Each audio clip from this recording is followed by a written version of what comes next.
have an opportunity of a Mandela moment that Kenya has yearned for. We were so close to it. We were so close to it. Kibaki took us so close to it that policemen were being arrested by civilians for taking bribes.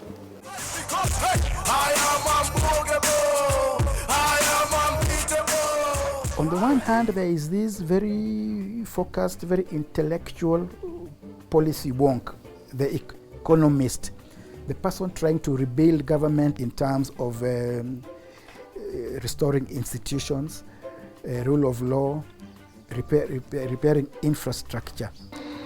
But at the same time, the man whose own state house looks so disorganized and chaotic, not just state house, even his house. When the hope is so high on you, the expectation is so high on you, the level of frustration when you fail is higher. You are like the Pope.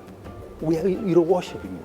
See, this is God's gift to Kenya at a time of its lowest moment. Then you see the cracks.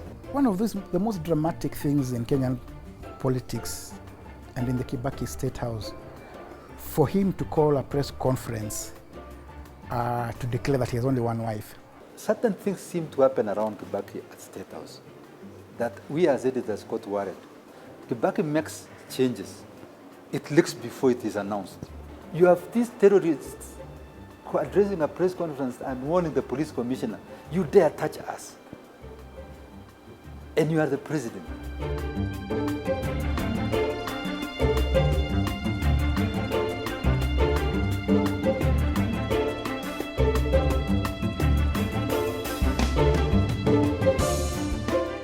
My name is Mashari Gaido. I'm a journalist, a long-serving journalist.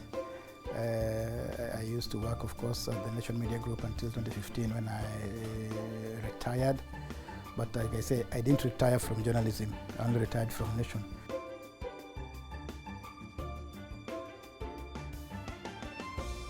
My name is Kipkrej Tanui. I am the head of news and group executive editor at the KTN. I'm a journalist and editor of many years. I joined the political reporting desk when Kibaki was the leader of official opposition, and it was a very, very reflective moment for me. Because here I would see a very brilliant politician, very engaging, yet very aloof, and you wouldn't really pin down on anything, very cunning in his language. He approached politics from an intellectual level. He had his principles. He had no room for gossip and slander. He was very, very focused on what work needs to be done.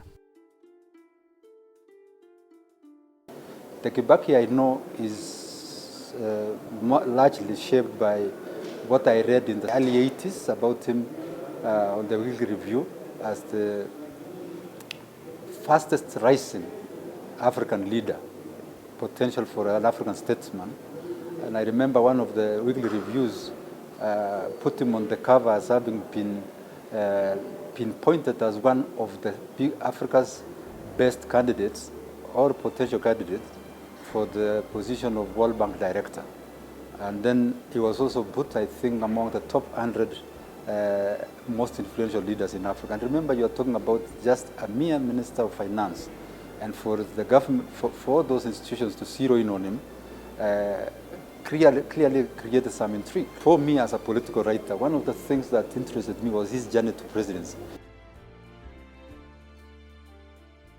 I remember when I first joined journalism, that was in 1986. Immediately I got into covering Kibaki because I was with the Weekly Review and our specialty was political analysis. But for me, covering Kibaki did not start with my joining journalism, because I had started following Kibaki's political career way back from when I was in high school in the 1970s. A very quiet man at that time.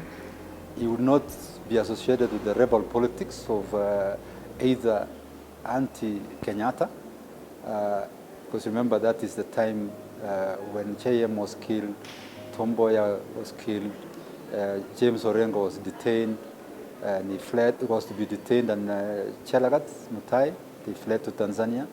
Jaramogi Oginga was detained. Ngugi wa Thiong'o was detained. The biggest question that people kept asking themselves was whether Kibaki would succeed Moi.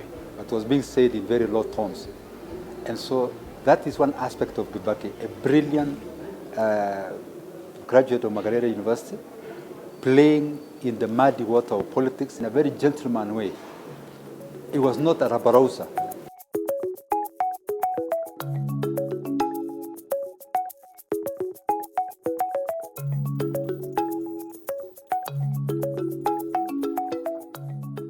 He was a very principled person. In that, for instance, he was a finance minister under Jomo Kenyatta. He was one of the most senior politicians from central Kenya, and nationally, of course. But he was not part of what used to be called the Kiambu Mafia, the mafia around Jomo. He remained independent. So, for instance, when J.M. Kariuki was assassinated, was killed in 1974 or 5, he was one of those who spoke. He was the only senior political figure from Central who attended the funeral. And he spoke very strongly against that culture of political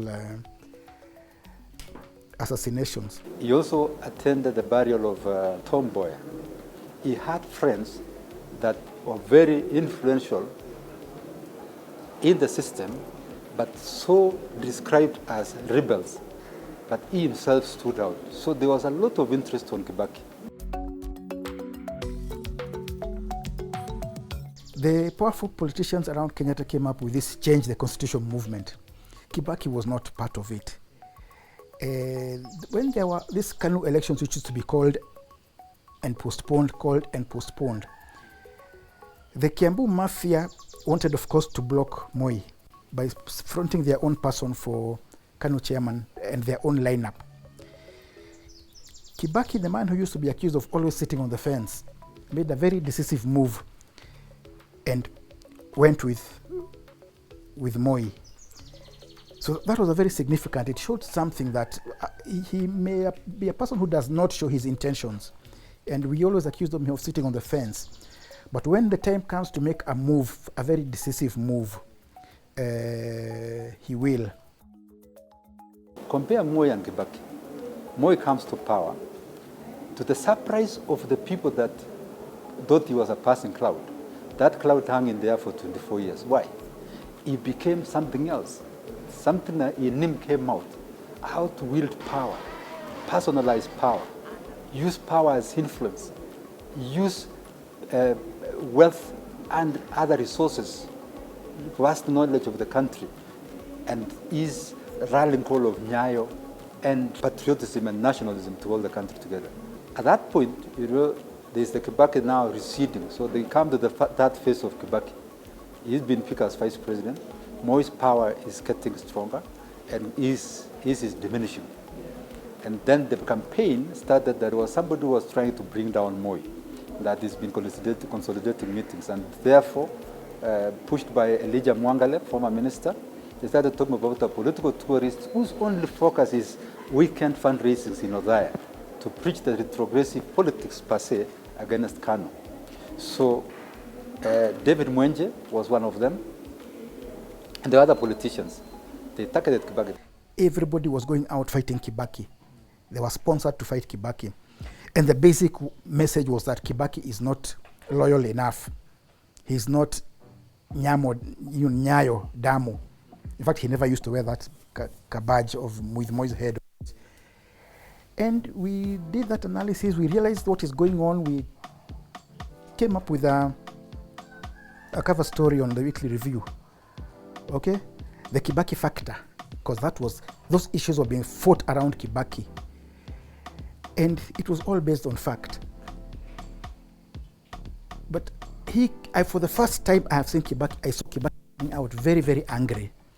He called a press conference, denounced the story, and a lot of people, typically Kenyan, took the view that Weekly Review had been, sponsored to do that piece. But it was simply a very honest analysis of what is happening.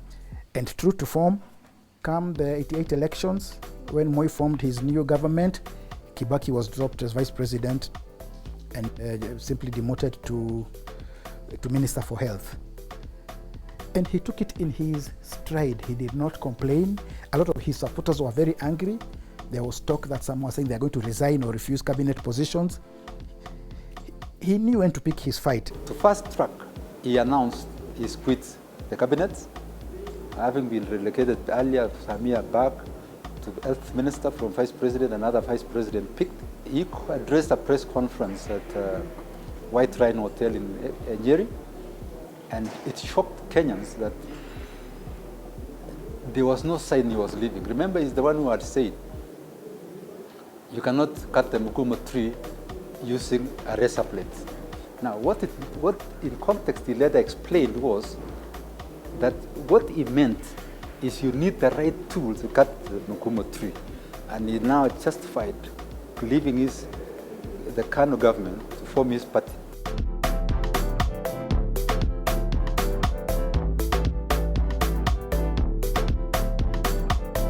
Initially, he was ambivalent.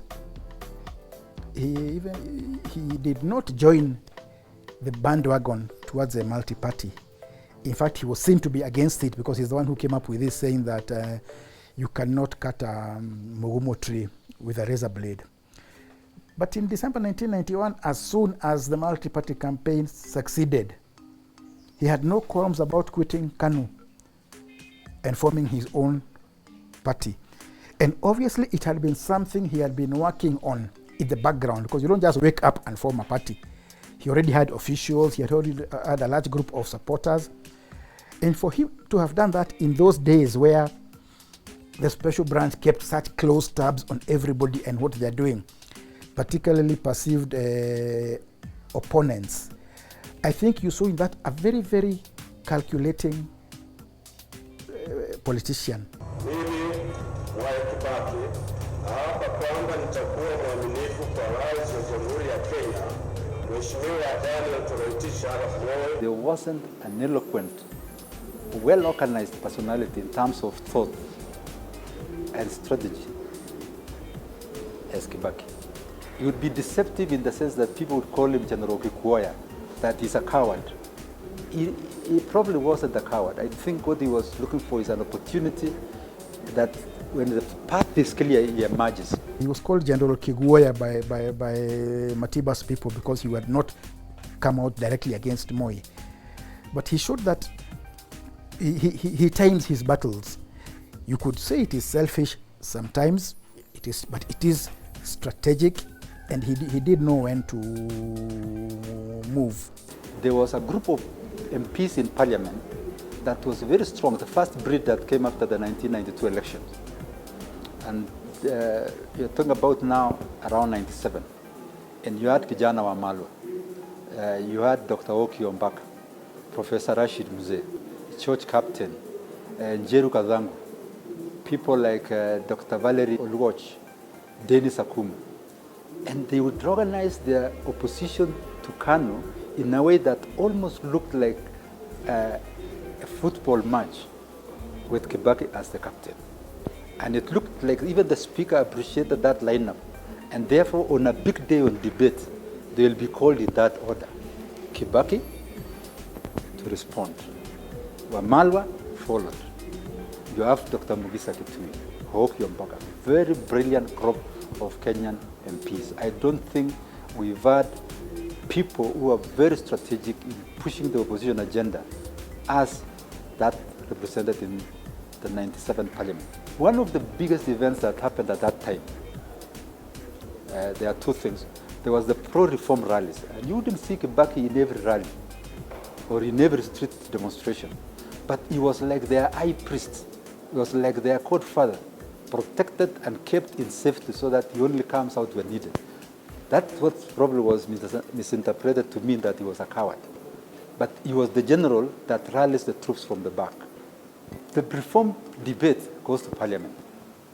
And right up to the agitation and formation of the IBBG, which was like an armistice group, a ceasefire group by the old men led by Onego, to negotiate and prepare Kenya for that election, where the 97 election, there were many bills that were coming, and there are many debates, many engagements, and you would see Kibaki as the single and Wamala was the movers. Of course, I forgot to mention Raila here. Raila was in all this as the member of Parliament Langata, and I remember this debate where Parliament decided, Kano, through the number of seats they had in Parliament, Kano decided that they are going to share out the seats within parliamentary committees using one formula, the numerical strength of your party in the House. So it required changing the standing orders.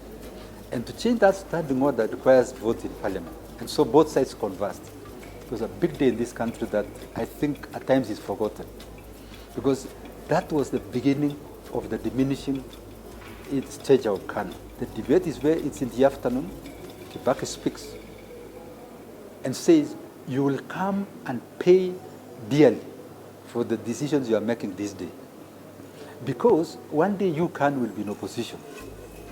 If you were you would prepare the laws of this country as if you were also going to be in opposition. Don't make laws assuming you'll always be in government. I've never seen a prophecy that came true like that. Because when they decided to do that, they set a precedent where it would later be the opposition, could not have its leader, Uhuru Kenyatta, as the opposition leader. When he came to win the election in 2002, again it showed something about him. Not having been a part of the multi-party struggle, but the coalition he assembled was some of the key figures of that campaign. You know, there was people like Kijana Wamalwa from Ford, Kenya, Charity Ngilu, who had been an opposition MP all along in DP, but more the civil society groups, the ones who had provided the strategic direction for the multi-party struggle, the ones who had provided the intellectual and strategic direction for the campaign for a new constitution. You remember all those campaigns of Sabasaba, Kumikumi, Nane Nane, and so on and so forth. The civil coalition for constitutional change, Willy Mutunga, Davinda Lamba, people like Kivuda Kibwana. That grouping actually was key to forming that alliance. And even by the time KANU broke up and Raila and company moved to that side, he was already in place and nobody could challenge him for the presidential ticket. It was already a done deal. So they had to cut a deal to form NAC, and accepting that it will be a power sharing thing rather than any one of them challenging him for the presidency.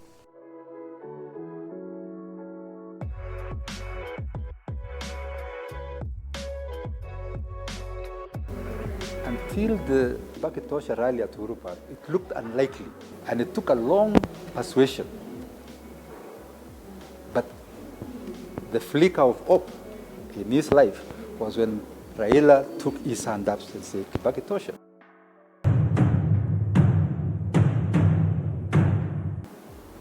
When Kibaki was about to be declared president, remember the accident, I will not go into all that, and Raila saying, this is a guy who is, our captain is immobilized, but the match has to play on, and being rushed to London all the way, and coming back, remember the Mukithi dance and the way it lit up the country, the entourage, he appeared to unite Kenya.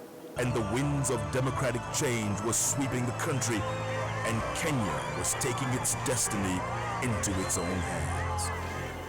For the simple reason that it did not look as captured by any tribal element. He appeared to tower above that. Mimi Mwai Kibaki. But let me tell you, the presidency tested the theories that people had on Kibaki. One of them was about tribalism. Remember, in his presidency, corruption became a big subject that people are not talking about now. Maybe it's in the African culture of death. That is the first time some of us heard that there's an aeroplane, the presidential jet, had been sent out to bring some loot from abroad. Whether Kibaki, because he was disposed, was not in charge, I don't know. There was the Anglo-leasing, free primary education. A lot of good was happening, but also a lot of that was flying around. So that's why I say history should be fair to the man. He was mortal like all of us. There is one aspect of him that exhibited heroism, nationalism. But there are aspects within his leadership that appeared to favor certain communities. But there was a list that used to go around on appointments. And the joke that, like in Moya this, but him, Kibaki, had more preference with people whose names started with M. I don't remember.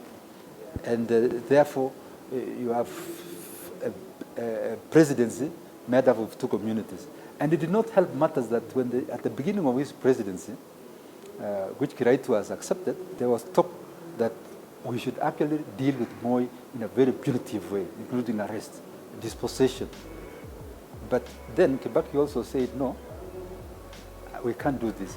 So it was a very tricky period. Remember, it was the first time that a transition is happening where the president who is coming in was a former member of that government, and the one who is exiting is still alive. Moi succeeded Kenyatta because of the act of death.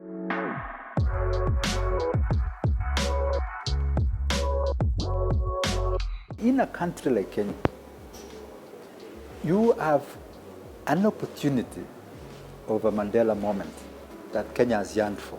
We were so close to it. We were so close to it. Kibaki took us so close to it that policemen were being arrested by civilians for taking bribes. Kibaki came to power promising to fight corruption. And that built him a lot of public goodwill, including this thing of pedestrians or matatu passengers arresting policemen who were asking for bribes. There was some very well documented court cases recovering some lost, some grabbed lands and other public properties. Raila was Luo. No, he goes to Central and they cheer him as Njamba, the warrior. That was the kind of Mandela moment. But then all these other issues came up. When the hope is so high on you, the expectation is so high on you, the level of frustration when you fail is higher. If I don't expect much of you anyway, I will not be surprised and I will not feel pained I will not feel pained if you fail when you are my leader. But if I have taken you up there, I've used the word infallible, you are like the Pope. You're worshiping me. See, this is God's gift to Kenya at the time of its lowest moment. Then you see the cracks. And this build up with the assistance of political machinations and competition into two Kenyas. This created a presidency of Kibaki where he's seen as more subtle but hardline tribalist, keen to maintain power under the Kema communities, or what they call Mount Kenya Mafia. Then you look at his presidency and again you see the enigma. On the one hand, there is this very focused, very intellectual policy wonk, the economist, the person trying to rebuild government and undo the damage of the Moi era in terms of restoring institutions, rule of law, repairing infrastructure. But at the same time, the man whose own state house looks so disorganized and chaotic, not just state house, even his house, you might call it his domestic life. And it was quite crazy, kind of some of the things that were going on. The feuds involving the First Lady and his first controller of State House, Matere Kiriri, over this woman called Mary Wamboi. And for me, what I remember is one time I had put the paper to bed. I had gone home. I was just getting into bed myself, and I get a call from the newsroom. It is the late night reporter. There's a problem. Come. I said, what is it? Lucy Kibaki is here. I say, that's good. You have been looking for her the whole day. Now you have. So I jump into my car and rush to the office. I find her raging mad because of some stories we had done, and not just us, also the Standard, about mostly a lot. Well, the trigger, of course, was a party that had been held at the house of the local World Bank director, Makta Diop, who was Kibaki's neighbor, which she had interrupted that previous Saturday. Late at night, they were making a lot of noise, and she went and interrupted them. And she didn't like the tone of the story. It was picked up by the other papers. I think we had a lot of, we had to resist a lot of pressure not to run the story, but we insisted and we ran it. And it was that was a whole drama in itself. After we had signed off the paper, I leave for Rome. Then our crime reporter, now editor, Evelyn Kwampoka, calls me and says, you know what, First Lady is headed to Nation Center. Remember, our paper had not gone to the streets. The paper that the Standard had produced was about to go to the street at night. But the one that she was furious with was the Nation. So she goes there, then she learns that the Nation one, the Standard paper is in the street, and that's why you had her telling the former police provincial commissioner Nairobi, Kingori Mwangi, go and buy. And so when I was called and we confirmed she's headed to Nation, I called the current CS Lance, Farida Karone. She was my colleague on the KTN side, and I was in the paper. And so we parted ways. She went to Nation Center, and the footage shows she was there, and I was at the INM.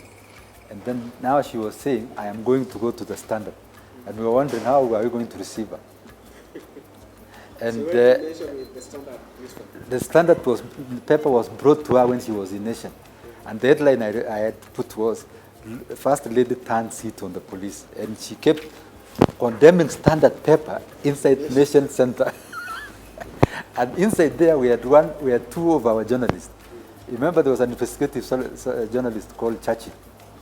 I think he's the one we say, the guy who was supposedly slapped. Then Farida. And then there was a history of headlines we had put there. Some were a bit cheeky. I remember Lucy on the Loose. I had put there. And some other headlines. My column, I was doing as a columnist in the Standard. I had done stories on comparing sort of almost comparing Lucy with the First Lady Lucy to the theatrics of the wife of the then former Romanian dictator Ceausescu. And you know, this lady had even reached a level where in Romania awarded herself she awarded herself degrees in the university. She did all manner of crazy things. There was a very strong statement released by what I might call Kibaki's people. Not just castigating Nation, but castigating me personally for my attitude towards the Kibaki presidency in general. And the thing is that at that time also there was this feeling that the Kibaki presidency is ours as a community. So some of those people around Kibaki took me as a traitor, not because I was anti-Kibaki, but because I was independent. But knowing Kibaki, I don't think he would have been so petty to look at things that way. Unfortunately, he had surrounded himself with people who have that mindset. So it was, covering Kibaki was a tricky balancing act sometimes, because as we say, sometimes we are identified by our surnames, and we are expected to toe certain political lines. And I think that is very much the curse of Kenyan politics. And it was not just during the Kibaki era, even during the Moi era.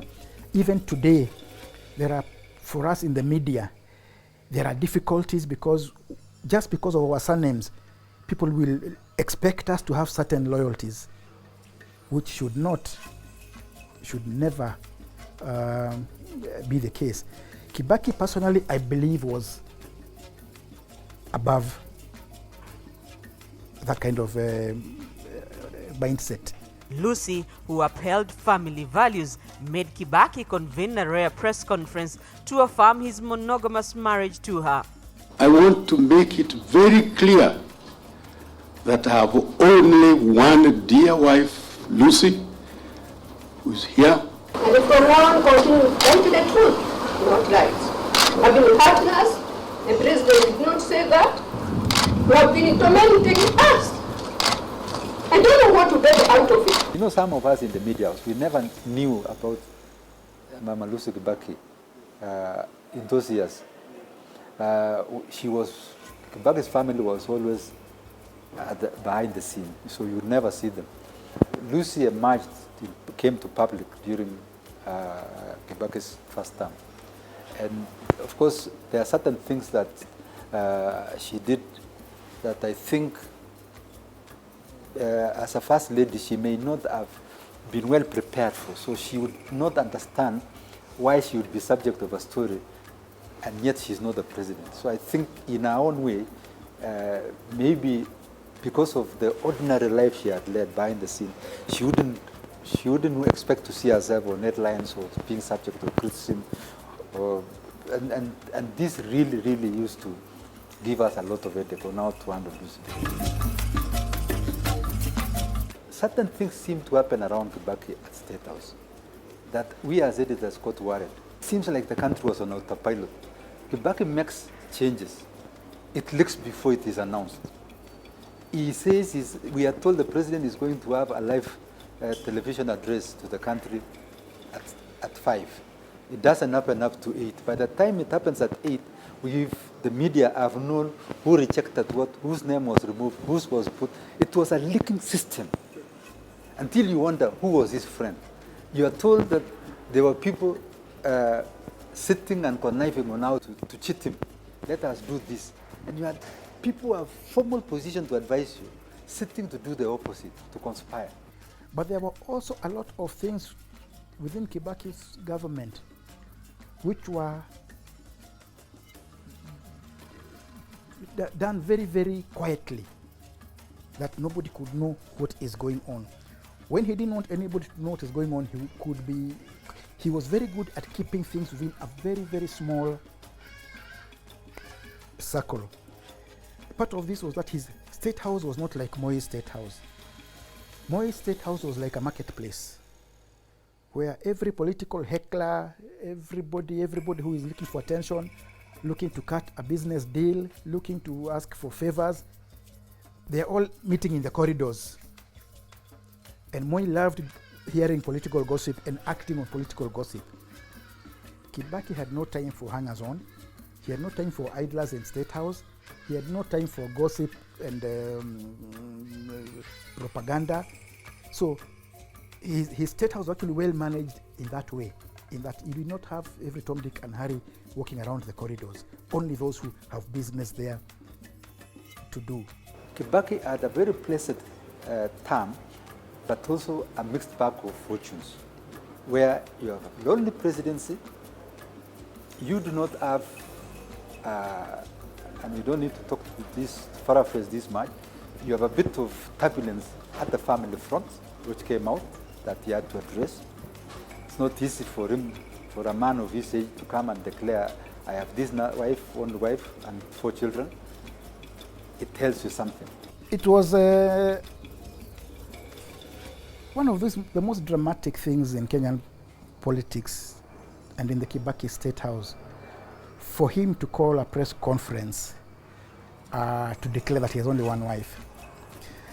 Obviously, the background is that there was another woman, Mary Wambui, who had become very influential in his reign and made it clear to all and sundry that she is his wife or his second wife.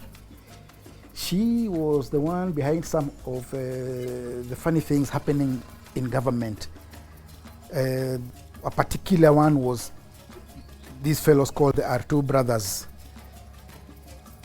okay, who came in and were doing all kinds of funny activities and even given a contract to train the Kenya police force.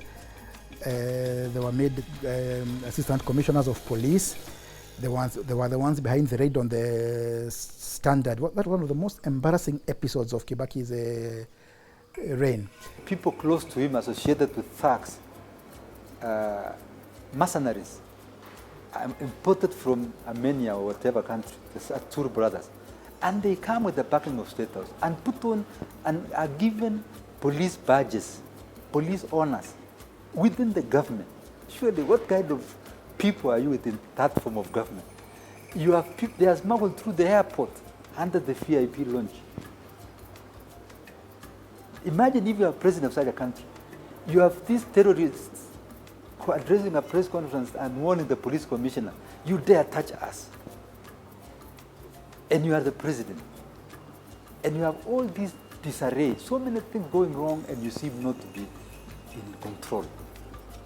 And so I look at times and I say, I think Kibaki had very good intentions, but at times the structures and social network within him are disintegrated to a level where he was either detached emotionally and so lost that power. Remember when he used to hold the fist, DP, and just was buying time to let things cool, finish his term and go. Now, whether those guys could have done something of that magnitude without Kibaki's consent, I doubt. Kibaki, what I know, was not a person, he was not hostile to media. He may have been indifferent to media, but we saw him as a champion of media freedom, a champion of democracy, a champion of human rights. I believe if he had been told that this mission is necessary in the interest of state security or in the interest of his own government's, of his own state house or his own family, he might have given assent. But now, nobody ever told us exactly what they were looking for. There were rumors that Standard was coming up with a damaging story touching on Kibaki and the first family. But they have never told us what it is they were doing. And even when Michuki justified the attack with that famous statement that when you rattle a snake, you will be rattled or bitten, he didn't say exactly what it is they were looking for.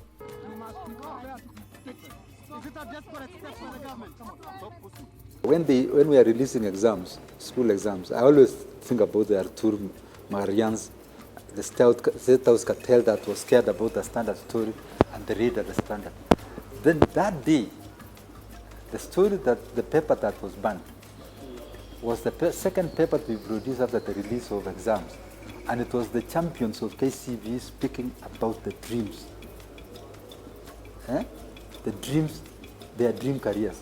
So I don't know who deluded State House. They took our computers. I don't know who deluded them about what story we are doing. In fact, the epitome of shame is to see the papers that were banned, the picture and the images of the young children. Up to today, we want. You of course know that they took our computers, they took our vehicles, but we've never known what this fear was. In fact, when Michuki said, when you rattle a snake, you should be ready to be bitten by it, I think on the second or third day after the raid at the Standard, it seems to suggest that it was him who ordered.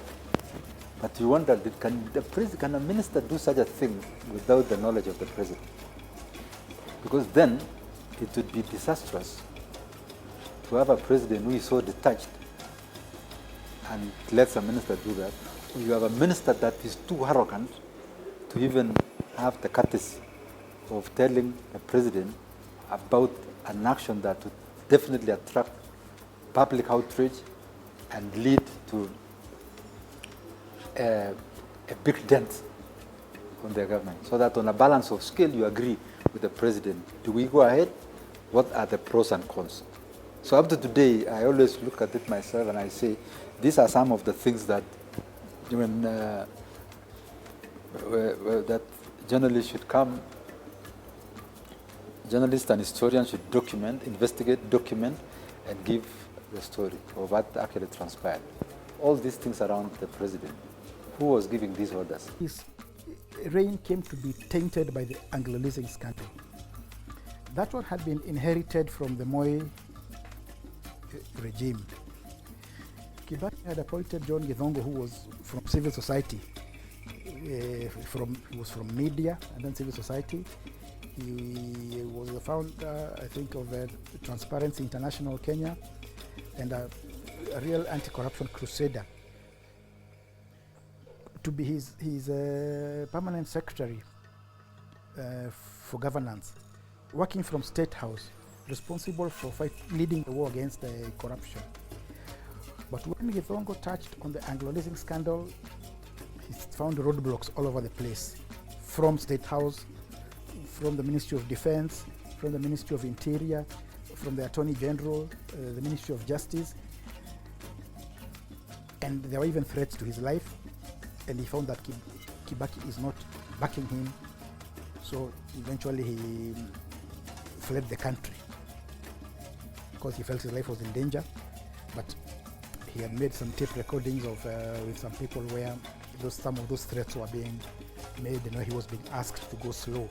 The other was inability to control the avarice, the greed, the jostling by those around him. And even doubts, reflect on what Githongo recorded. I'm not saying it is the biblical truth. I was one of the few people that at that time I could get access to, as an editor, confidentially to certain information. And I can tell you the agony that somebody from Transparency International by the name John Githongo went through, where you sit in meetings and he recorded. They're saying, now it's our time to eat. And there's a book by Michaela Rong with the same title. So there is this other aspect where people who have been outside power actually come in and say, it is our time. And Kibaki is caught up in that mix, is unwell. I don't know whether if he was 100% if he was in perfect health, whether it would be different. But you look at all these scandals, they were so well choreographed, well executed. And I remember a phrase that Githongo used, that Anglo-leasing was a skunk that Kanu gave us, and we took it home in delight along with its very disturbing fragrance. Its smell, a skunk is very smelly. Because Anglo-leasing, remember, the Anglo-leasing twin scandals were projects that started in Kanu, under Kanu. But the eating, as history has had it, was under Kibaki. That is one dark blot on Kibaki.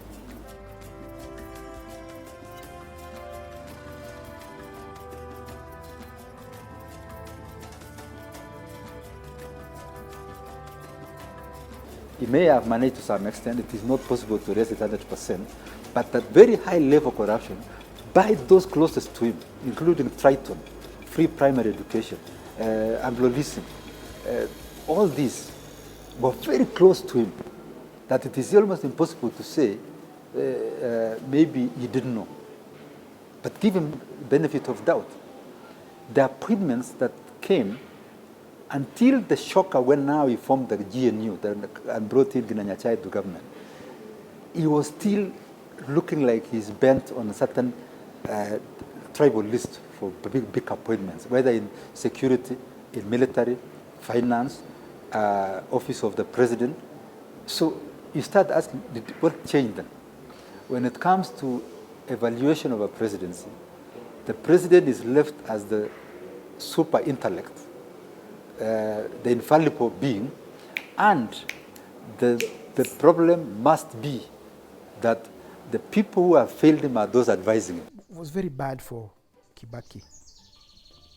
It was very bad for Kibaki because it really questioned his commitment to fighting corruption, where his own state house is involved and the person raising the red flag is being threatened. But to his credit, all the ministers who were mentioned adversely were forced out. His long-serving personal assistant, who had come with him from the single party days, from the DP days, that was, what's his name? Alfred Getonga, was sacked. Chris Murongaro, Kiraito Murungi, all of them, and many others were forced to step aside. But when it came to actual prosecutions, the big guns were not there. It was more like the mid-level civil servants. Kibaki told us he does not know who won. I don't know. What is clear is whether Kibaki organized, was privy to the election theft, whatever it was, the way the system handled inflamed situation. And I always say, look, why is the swearing in at night? Why switch off live TV? Why ring KICC with armed G issues? Why announce the results in a room in KBC? That, unfortunately, is what stuck to many minds in Kibaki than more of what he achieved in some people. As usual, when an African elder dies, people are very courteous, but I'm sure the undercurrents are not as honest and generous to Kibaki as we hear. Moi built on patriotism, belonging to Kenya. Kibaki was building on the economics of production. He did not want to give you money. He said, go to the banks. I've made it easy for you to get money. Work, you'll get money. Even those who are expecting free handouts realize you have to sweat for it. And that is what we've been told about personal philosophy, that he would be very open to you that let's go and have a drink, but you are the one, you will pay for yours, I'll pay for mine. So I think that kind of disabusing people of the fact that power comes with free things is one success that we need to respect Kibaki for. It's a very painful one here politically, but because Kenyans are used to the culture of handouts. But I think it's a sacrifice that he made consciously, and it really made us as a nation. Kibaki made the presidency look accessible. You didn't have to feel that terrifying presence of a president to know that there is one. I'm sure you guys remember that there are times Kibaki would be on a street and you would not even know except 2 or 3 policemen on the road. And of course, he enjoyed the fact that there was no terrorism at that time. But he made the presidency very close to people. Even the language. Kibaki did not use threatening language. He would speak in generalities even when he's speaking about you. Na wale wanajijua tunawaambia. So you would not know. He talks in plural about the person who is making the claim and the people he's targeting. So he had a way of camouflaging this. It was a very tactful way of not knowing he's targeting people. And you have had people saying, we never had Kibaki threaten somebody by name. Kibaki being a lonely man is a popular narrative, but I wouldn't put it that way. I would say he was a private man, and a man who believed in consulting or confiding in only those he needed to confide in. He may have looked like a lonely man in comparison to Moi. Moi surrounded himself with a whole army of flunkies and hangers on and wheeler dealers. Kibaki did not. But he had the people he trusted and he consulted. And there were people whom he could see at a moment's notice, the people he listened to. As a journalist, and which I reflect at times with a lot of pain, is that it appears to me, as an editor, that Kibaki led a very lonely presidency. That he was a very lonely president. And so it begins, one, with the fact that unlike Kenyatta, who lived in Gatundu, Mzee Kenyatta, and Moi, who lived in Cabernet Gardens, he lived in State House. And he was immobilized for the first few months of office. And often he had to be taken out to see around and get fresh air. Kibaki, by virtue of his person, was not someone who had a lot of friends. He was a quiet man. You've heard about him in the last few days from friends that you'd sit with him. He would not contribute to a conversation. He would spend more time asking questions, seeking clarity, and not entertaining gossip. So he created he meant well for himself, but he created a situation where he would not be that accessible. I'll give you one example. The president had this desire that today I'll go and eat dinner, take dinner at my home in Muthaiga. And so he gives instructions that I am going to Muthaiga for dinner. So the kitchen staff are given an off. The chief chef, everyone. The kitchen is closed. And so in the evening, the entourage begins. A light one to Muthaiga. A member of his family who was unhappy on being told he's coming, reportedly, and I say reportedly because these are some of the things that we should, in history, come to put to the test of fact. Was that the president, the member of his family, came, asked the sentry guards for the keys to the gate, saying there are some that are misplaced, and went up. And so the sentry guards were left with no keys to the gate, not even the small doorway. And here you have a president who is sort of incapacitated. And so the first vehicles arrive, the sirens, and they find these other guys confused. We don't have the keys to this. Yes. And so meanwhile, the president is there, coming, 2 minutes away. And that when he stopped and he realized something is not being told, they're saying they're still looking for the keys, he said, "Sasa wacha turudi." Of course, the president in his mind knew somebody had done something that would embarrass him at the family level if it comes to public. That the president gave up, resigned to the fact that maybe there's a bigger problem and he didn't want to embarrass his family, and just said, "Sasa turudi." So turning back, it is said, and this is subject to verification from Mr. Esau Kioni, who was the escort commander and who is still alive, that he felt he needed to act fast because the kitchen is closed. Here is the president. No, there's nothing he's going to eat. He's going back to alone. So he removed his own money and asked some two gentlemen in one of the escort vehicles to rush fast and stop at Steers opposite Jibanji Gardens, a fast food restaurant, buy a package of chips, chicken and soda, and go and wait in State House. And so that was the president's dinner. So that case started giving us an imagination of the turbulence around the president and the loneliness. Regrettable that Kibaki has left us without writing a book. The only written materials we have on Kibaki are his speeches, which were put together by the Kenya Yearbook. Kibaki himself would have had a story told from his heart about why he made certain decisions, his background. Because he's a creature of a society in which it could have informed how he was, how he behaved, how he transacted power. Because that is the power of socialization.